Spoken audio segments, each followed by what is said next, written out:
malaki pala nito.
Nalawit na ata ito. Okay, tayo po.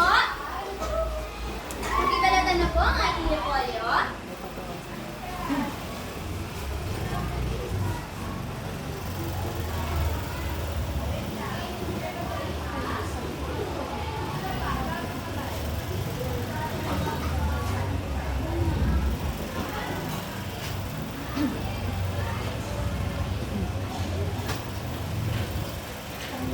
Ano ang tinalakay kahapon?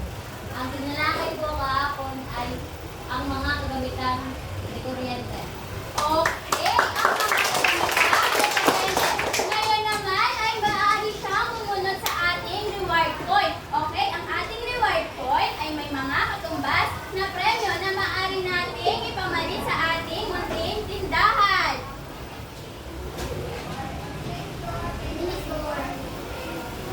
Okay. Ngayon, pipikit siya at pupunod sa ating bote. Okay, ano ang nabunod ni Michael? Ano po ang nabunod ni Michael? Okay, sampo. Pumunta po dito si Michael at piliin ang gusto mo sa taas. Okay. Ngayon, next na tayo, next na tayo. Okay.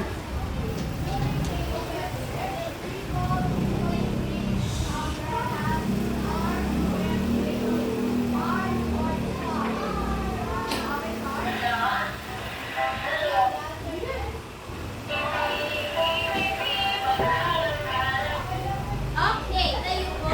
Hindi na nila.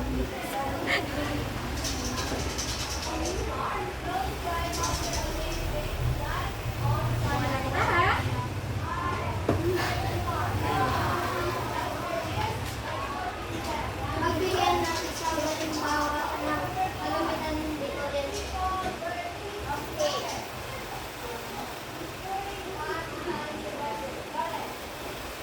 Sinong gustong tumulong kay Larry B? Okay, honey. Okay, ang kagamitan kuryente ay wala. Okay, pakiulit po, Jeremy. Ang kagamitan kuryente ay wala. Ay, wala na. Okay, sunod na po tayo. Okay, ngayon naman, pakitago po muna natin ang reward coins natin at ipapamalit natin yan sa pagtatapos ng ating aralin. Okay, next po tayo. Okay.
paanong paraan nakakaapekto ang maling paggamit niya ng kanyang upuan?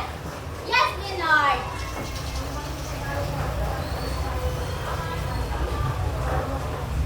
Okay, mahusay. Ngayon, maaari ka na bumunod sa ating reward boy. Tingit mo. Okay.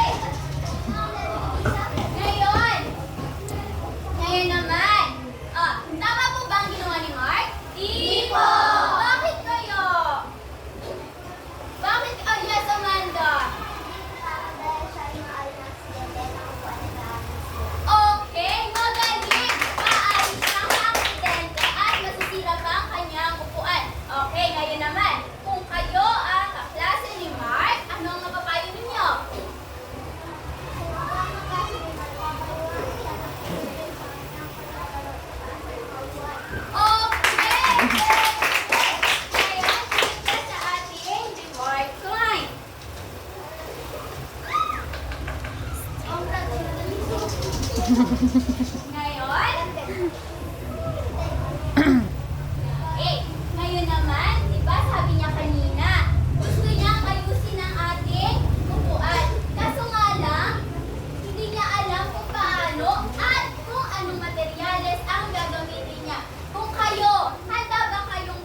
maglalagay naman tayo ng varnish. Paano nilalagay ang varnish? Okay, kuha tayo ng brush. O, tapos ipapahid lang natin ng ganito sa ating kahoy.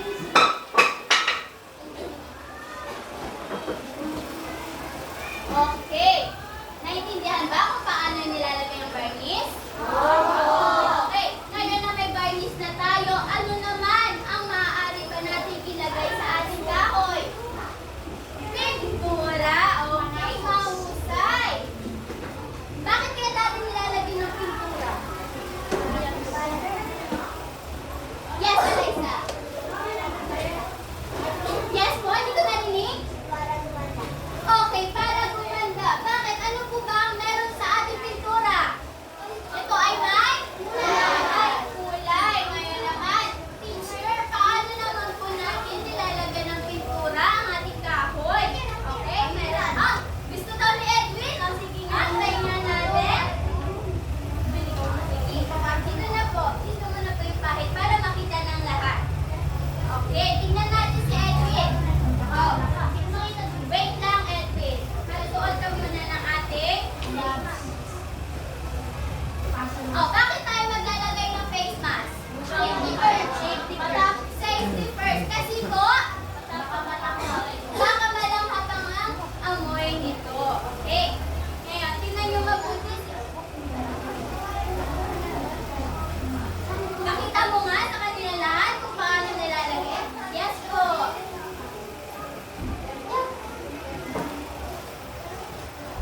Tama ba ang ginawa ni Edwin? Okay, tingnan naman natin siya na limang palakpak. Okay, mahusay, Edwin. Ngayon, kompleto na ang ating mga materyales. Ano yung sumunod sa liha? Pintura. Ano yung sumunod sa liha? Varnish. Ano naman sumunod sa wood paint? Ay,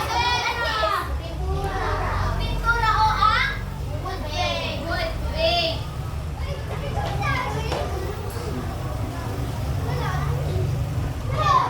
Okay, tandaan nyo na kapag sinabing wood paint, ito ay para lamang sa kahoy, okay? Hindi po natin pwede itong ibang pintura sa mga masementong bagay kasi po hindi po siya kakapit. Hindi katulad kapag sa kahoy natin nilagay, ito ay kakapit at magandang tignan. Ngayon, kumpleto na ang ating mga materyales. Ano kaya ang mga dapat tandaan pag naghahanda tayo ng mga materyales? Ano po ay yung mga nasa alang-alang natin kapag naghahanda tayo ng materyales?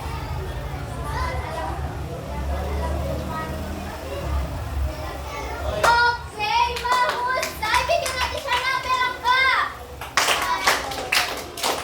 Okay, pag naghahanda tayo ng ating materyales, dapat alam natin at tamang materyales ang ating ihahanda. Ngayon, nakompleto na ang ating materyales at natapos na natin ang pagkukumpuni. Ano naman kaya ang susunod natin gagawin? Oh, yes, Jeremy. Okay, mahusay. Itatabi na po natin ang ating mga gamit para... Okay, bakit natin tinatabi ang mga gamit na ito?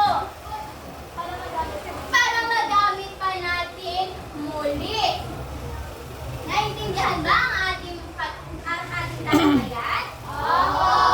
Okay, kung tunay ng naintindihan. Meron tayo ngayong gagawin. Ito ay tinatawag natin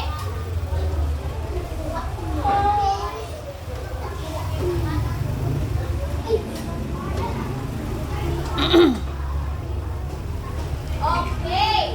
Meron tayong individual na aktibidad. Okay, teacher, paano naman ito? Tubuksan niyo lamang ang ating pintura, hilahin ang ating paintbrush, at sasagutin ang mga tanong na nandito dito.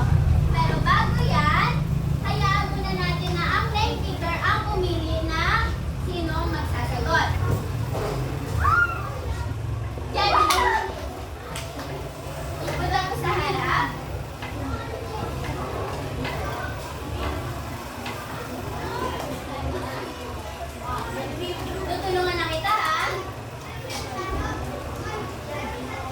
ng malakas. One, ito ay ang pampakinis ng kahoy. Pampakinis ng kahoy? Ano kaya ito? Liha! Okay ba? Matay. Silat mo po. Okay, mahusay. Mari kang pumili sa ating boy reward. At pinutin mo po para sa mga susunod na ako. Pinutin mo din po yung enter. Pinutin yung enter at okay, listen!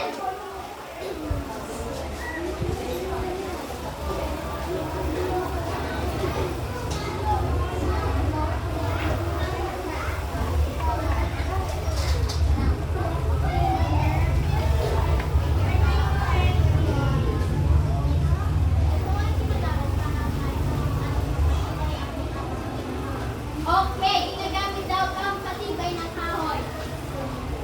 Okay, pamoto niyo po ba? Hindi po, kasi... Bakit hindi po? Hindi po ba ito ginagamit pang patibay? Ng kahoy? Pamoto niyo? Ginagamit po. Okay, pakisulat po ang ating sagot. Okay, tandaan nyo na ang material sa pang-tornilyo ay ginagamit para sa pampatibay ng ating kahoy.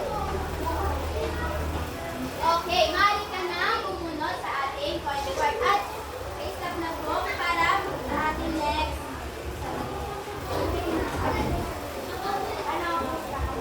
Okay, Andrea!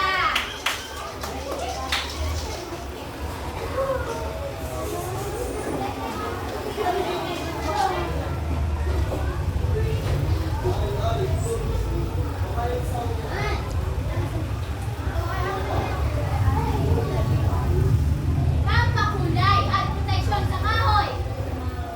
Pintura. Tama po ba ang sagot niya? Okay, pintura. Pakisulat po.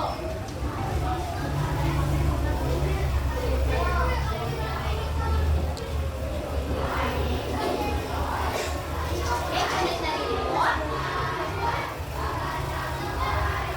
Okay, ngayon, pakiplay na po.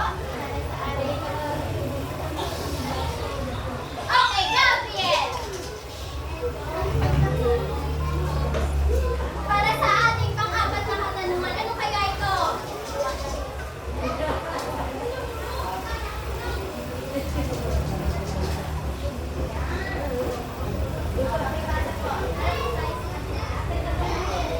Ito ay ginagamit upang takpan ang bitak at butas ng kahoy. Okay, takpan ang bitak at butas ng kahoy. Ano ba tawag dyan? Sino tutulong? Ben!